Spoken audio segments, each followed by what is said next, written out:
There's nothing sadder than a childless couple. It breaks your heart to see them all stretched out, relaxing around swimming pools in Florida, sitting all suntanned and miserable on the decks of their boats, trotting off to Europe like lonesome fools. It's an empty life. There's nothing but money to spend, more time to enjoy, and a whole lot less to worry about.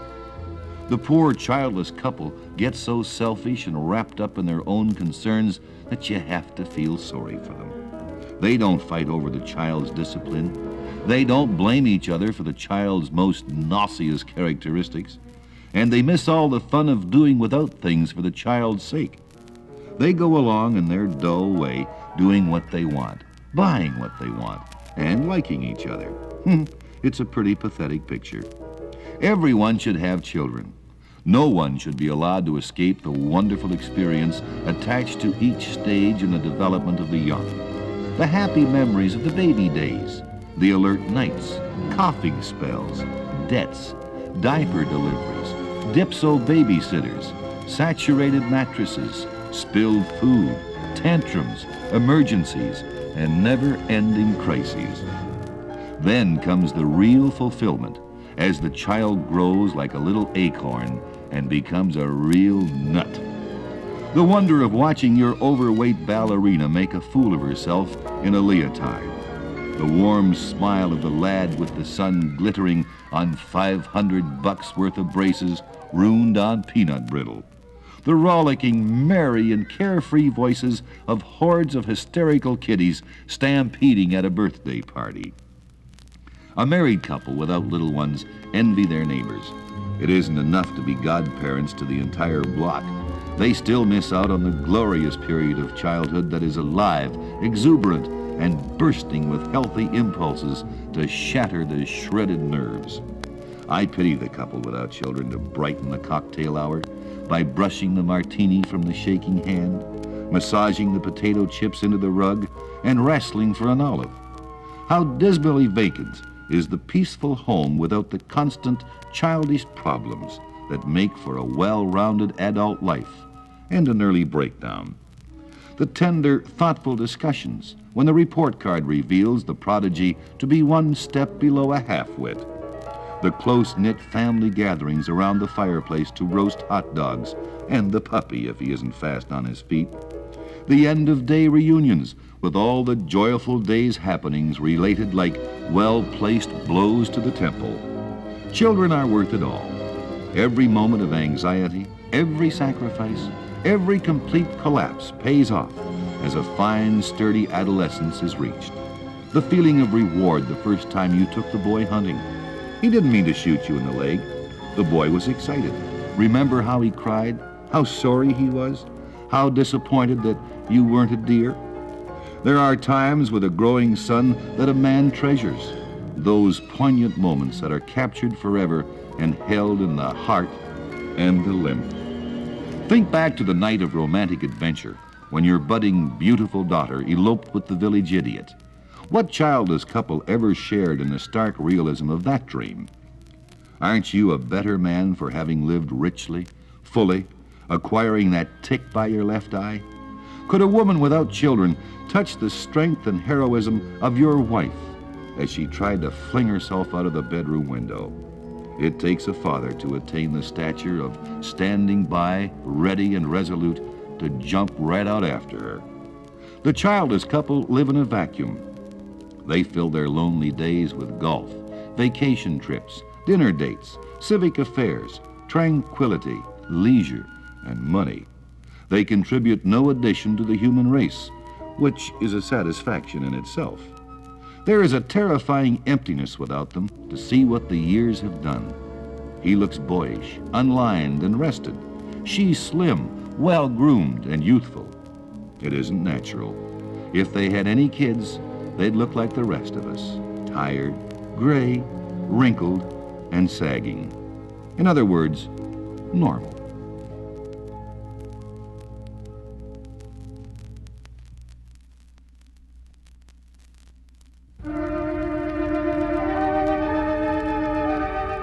When I was but a little lad, my granddad said to me, "Grandson, it is a sinful thing to see a woman's knee."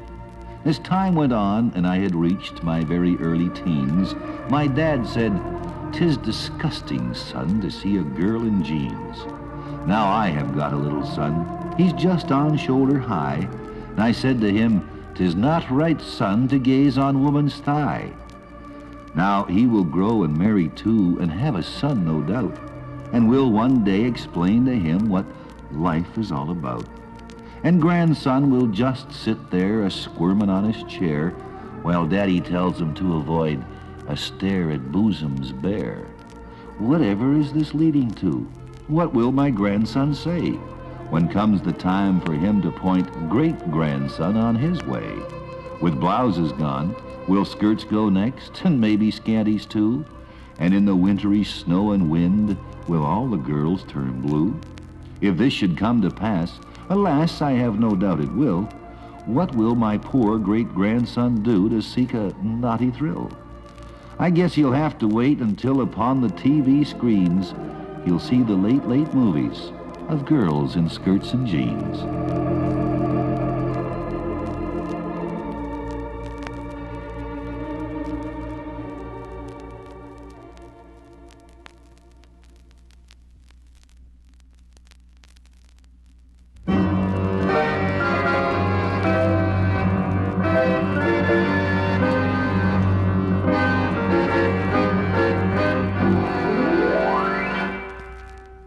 How to bake a cake. Light oven, grease pan, crack nuts, get out bowl, spoons, and ingredients. Remove 18 blocks and 7 toy automobiles from kitchen table. Measure 2 cups of flour onto piece of waxed paper. Get sifter out of cabinet. Remove Johnny's hands from flour. Wash flour off Johnny. Measure out 1 cup more of flour to replace what is now on floor. Put flour, 2½ teaspoons baking powder, and 1/2 teaspoon salt in sifter. Get dustpan and brush up pieces of bowl which Johnny has accidentally knocked off table. Get another bowl. Sift ingredients. With spoon, work 1/4 cup shortening against side of bowl. Answer doorbell. Return to kitchen. Remove Johnny's hands from bowl. Wash shortening and sugar off Johnny. Get out egg. Answer doorbell. Return to kitchen. Mop up floor. Change Johnny's shoes, which are eggy. Get another egg. Beat. Remove toy automobile from bowl. Add flour mixture alternately with egg, 3/4 cup milk, and 1 teaspoon vanilla. Answer knock at back door. Return to kitchen. Remove Johnny's hands from bowl. Wash shortening, sugar, flour, milk, and vanilla off Johnny. Beat. Mixture, that is. Take up greased pan, find it has 1/4 inch layer of salt in bottom. Look for Johnny, who has disappeared. Get another pan and grease it. Answer telephone. Return to kitchen and find Johnny, of all people. Remove his hands from bowl. Wash shortening, etc., etc., etc., off Johnny. Take up greased pan, find it has 1/4 inch layer of nutshells in it. Head for Johnny, who flees, knocking bowl off table. Wash kitchen floor. Wash kitchen table. Wash kitchen walls. Wash dishes. Call up your baker and order a cake. And lie down.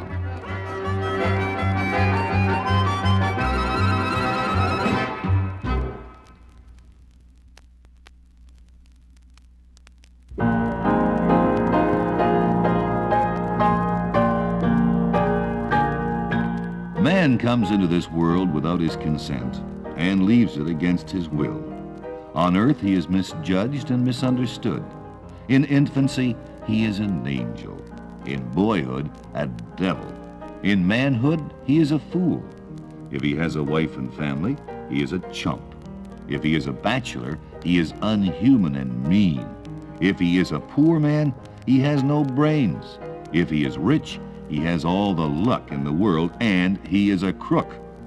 If he has brains, he is considered too smart. If he goes to church, he is a hypocrite. If he stays away, he is a sinful man. If he gives to charity or does a good turn, it is for advertisement. If he does not, he is stingy and mean. When he comes into the world, everyone wants to kiss him. Before he goes out, everyone wants to kick him. If he dies young, there was a great future before him. If he has lived to a ripe old age, everyone hopes he's made a will. It is therefore impossible to please anybody. So do your duty and be fearless. Use your own common sense. And even if you do make a mistake, it is better than doing nothing. Keep smiling, as no one wants to hear about your troubles. They have carloads of their own.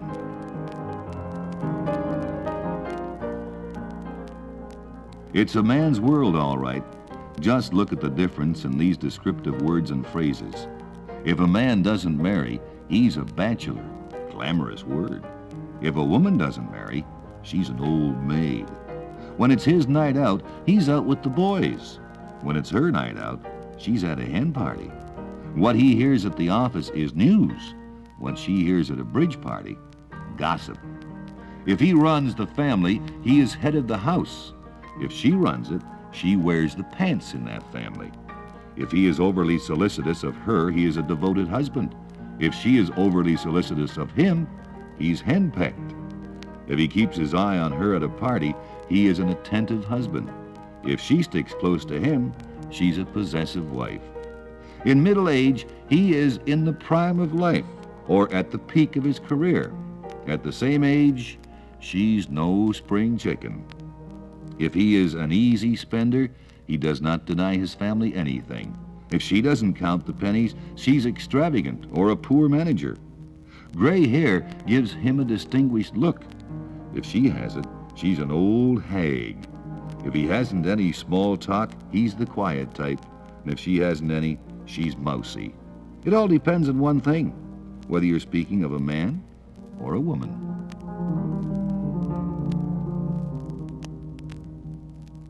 Three monkeys sat on a coconut tree, discussing things as they're said to be. Said one to the others, "Now listen, you two, there's a certain rumor that can't be true, that man descended from our noble race. The very idea is sure a disgrace.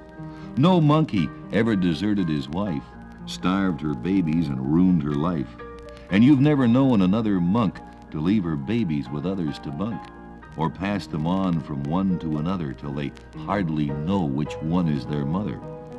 And another thing you'll never see, a monk build a fence round a coconut tree and let the coconuts go to waste, forbidding all other monks to taste. Why, if I put a fence around this tree, starvation would force you to steal from me. And here's something else a monk won't do. Go out at night and get on a stew, or use a gun or a club or knife to take some other poor monkey's life.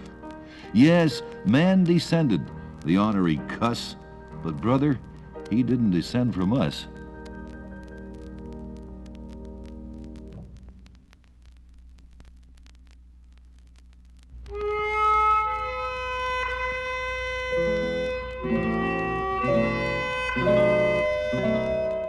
Dear Sir, in reply to your request to send a check, I wish to inform you that the present condition of my bank account makes it almost impossible.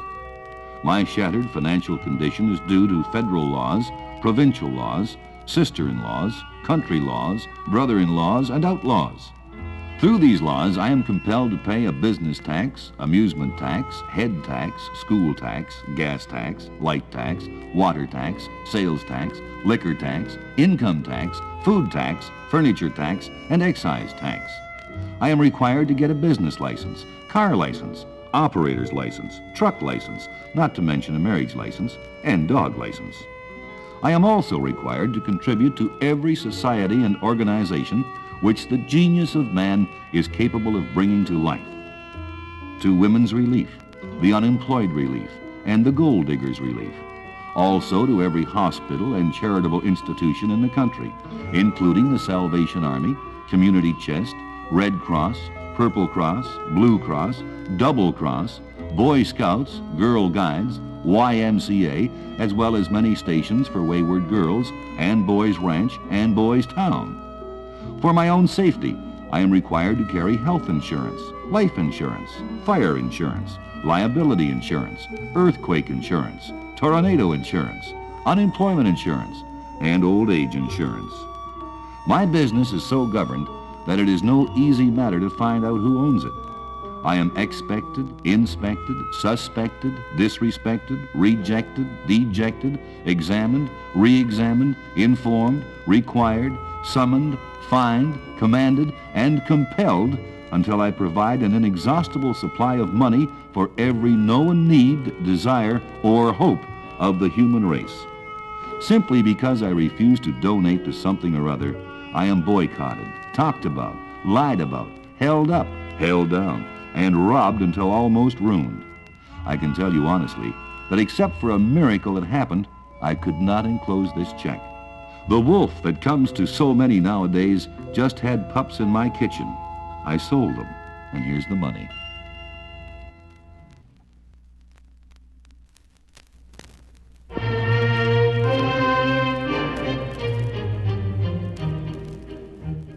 Rule number 1. The husband shall always be referred to by the wife in proper tones of humility and gratitude as absolute ruler. He shall never be proffered edibles which offend his palate. Wife is to be struck once for each minute a meal is late. Rule number 2. Wife must so schedule all scrubbing, baby whacking, wood chopping, grass cutting, storm window removal, so that evenings and weekends are left free for entertaining and amusing the absolute ruler. Rule number 3. Children are under the authority of all-wise absolute ruler, but the wife will subdue the little monsters in the event the absolute ruler is sleeping, eating, reading, drinking, watching TV, or oiling firearms. Rule number 4. No explanation will be made by the absolute ruler for any lateness or absence, up to 30 days, from his house. Wife to be prepared to serve dinner on telephone notice to friends or clients of absolute ruler. Said friends never to be designated by wife as them bums. Rule number 5. The Frau must not be frowsy. Hair curlers and wrappers strictly prohibited at breakfast. Wifely tantrums to be behind locked door and alone. If tears on the shoulder vital to dissipate tension, shoulder must be that of obliging neighbor, female. Rule number 6. Wife shall never comment concerning alleged superiority of so-called model husbands, be they from the neighborhood or on the moon. She shall convincingly praise accomplishments and judgment of absolute ruler, with no indication of pain caused by absolute ruler's twisting of her arm. Rule number 7.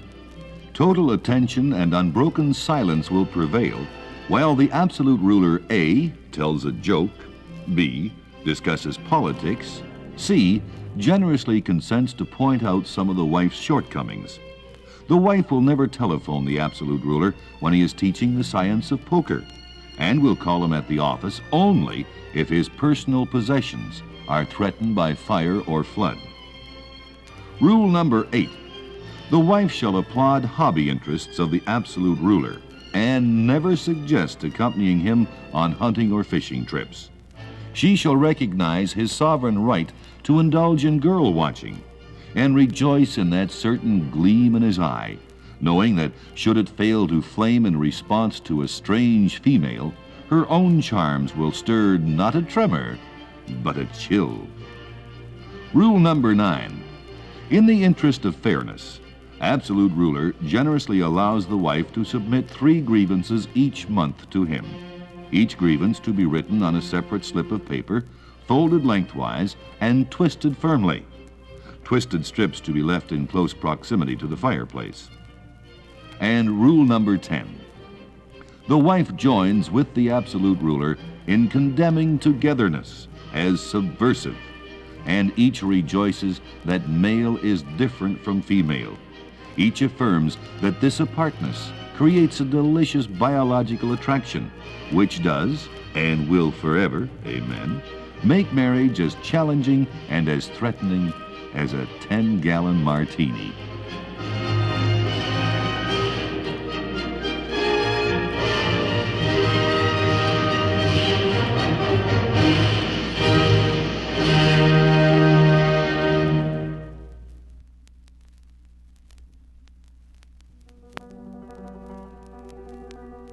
Policemen, believe it or not, are human. They come in both sexes, but mostly male. They also come in various sizes.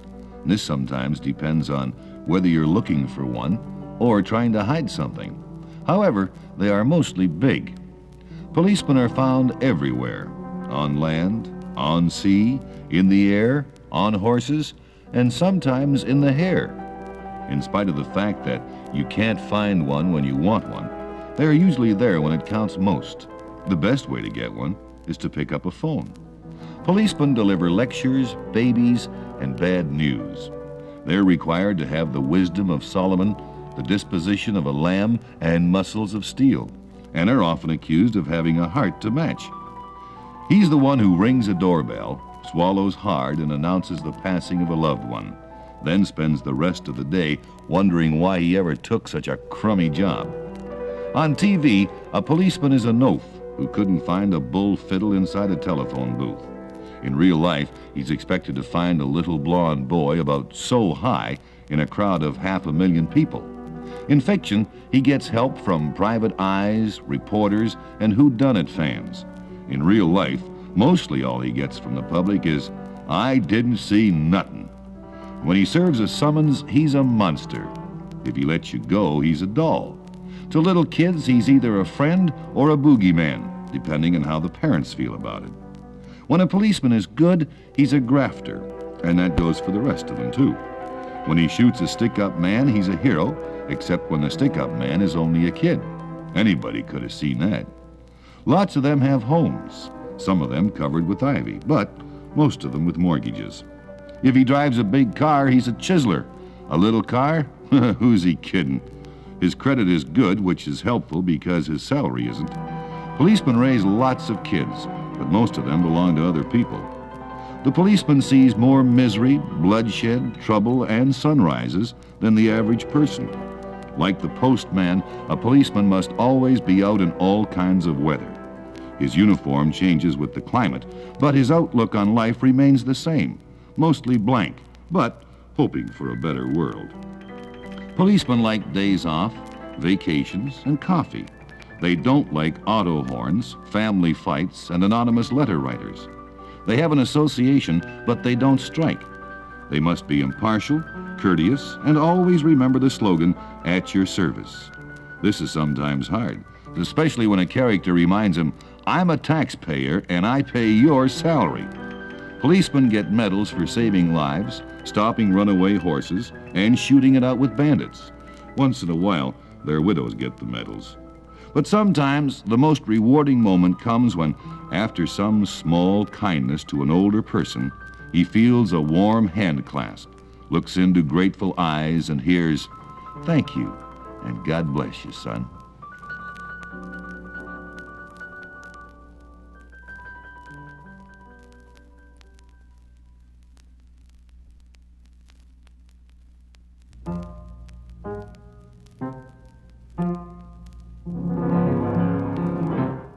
Oh, little plate, oh, wondrous card, I look at you with high regard. Without your help, I could not own a winter coat or telephone.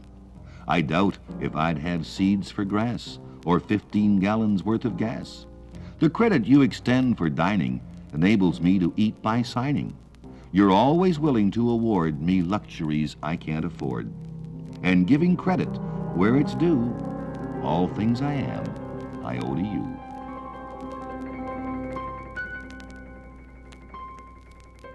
Money ain't everything, people declaim, to which I would offer a faint and timid objection and beg 'em to name a few of the things that it ain't.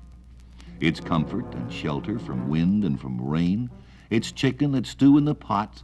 It's doctors and nurses when you are in pain. What is there that money is not? Money ain't everything, people declare in accents complacently bright. It's only a shield against worry and care and troubles that wake you at night. Money ain't everything, nothing but cars and luxury, travel and books, and drama and music and wines and cigars and housemaids and chauffeurs and cooks. Money ain't everything. Money won't buy happiness, optimists shout. Still, it will get quite a lot that a guy cannot be happy without. It pays for the gas and the lights and the rent. It settles your bills at the store. Money ain't everything, but its percent is 99.44.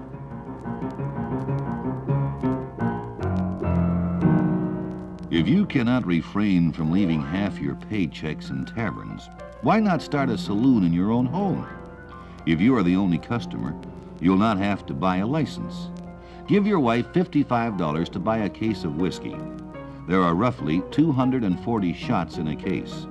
Buy all your drinks from your wife at 60 cents a snort. And in 12 days, when the case is gone, your wife will have $89 to put in the bank. And you will have $55 to start up in business again. Now, if you live 10 years and continue to buy all your booze from your wife, your widow will have $27,085.47 on deposit, enough to bury you respectably, pay off the mortgage on the house, marry a decent man, and forget she ever knew you.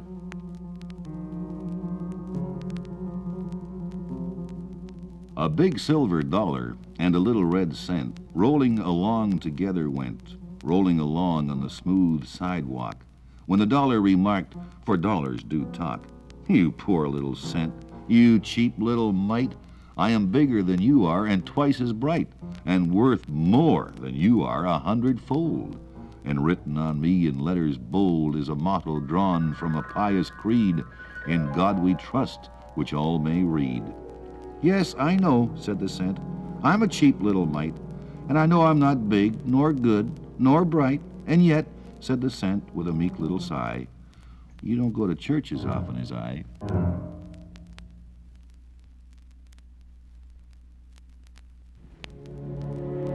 There is nothing the matter with me. I'm as healthy as I can be. I have arthritis in both of my knees, and when I talk with a wheeze. My pulse is weak and my blood is thin, but I'm awfully well for the shape I'm in. Arch supports I have for my feet, or I wouldn't be able to be on the street. Sleep is denied me night after night, but every morning I find I'm all right. My memory is failing, my head's in a spin, but I'm awfully well for the shape I'm in. The moral in this, as this tale unfolds, that for me and you who are growing old, it's better to say I'm fine with a grin than to let folks know the shape we're in. How do I know that my youth is all spent? Well, my get up and go has got up and went, but I really don't mind when I think with a grin of all the grand places my get up has been. Old age is golden, I've heard it said, but sometimes I wonder as I get into bed with my ears in the drawer, my teeth in a cup, my eyes on the table until I wake up. Ere sleep comes o'er me, I say to myself, is there anything else I should lay on the shelf? When I was young, my slippers were red. I could kick my heels right over my head. When I grew older, my slippers were blue, but I still could dance the whole night through. Now, when I'm old, my slippers are black. I walk to the store and puff my way back. I get up each morning and dust off my wits, pick up the papers and read the obits. If my name is still missing, I know I'm not dead. So I get a good breakfast and go back to bed. Dear Doctor, may I suggest that the following changes in hospital procedures would do much to hasten recovery of the patient? Me. Number 1, the garment provided for the patient shall be of a discreet length and have all its ties. Number 2, the patient is to be warned of the approach of A, a bevy of medical students, B, his pastor, C, an enema. Number 3, the patient is not to be left for more than 20 minutes, A, with a thermometer in his mouth, B, straddling a bedpan, C, alone with a social worker.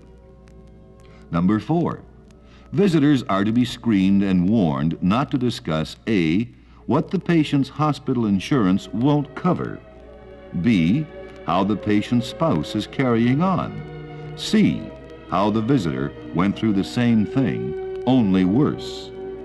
In return, I, the patient, do agree, 1, to keep mum about how I helped you with your diagnosis. 2, inasmuch as lies within my power, to give lab technicians any samples requested. And 3, to do as you say, except when you're unreasonable. Signed, yours since stitches.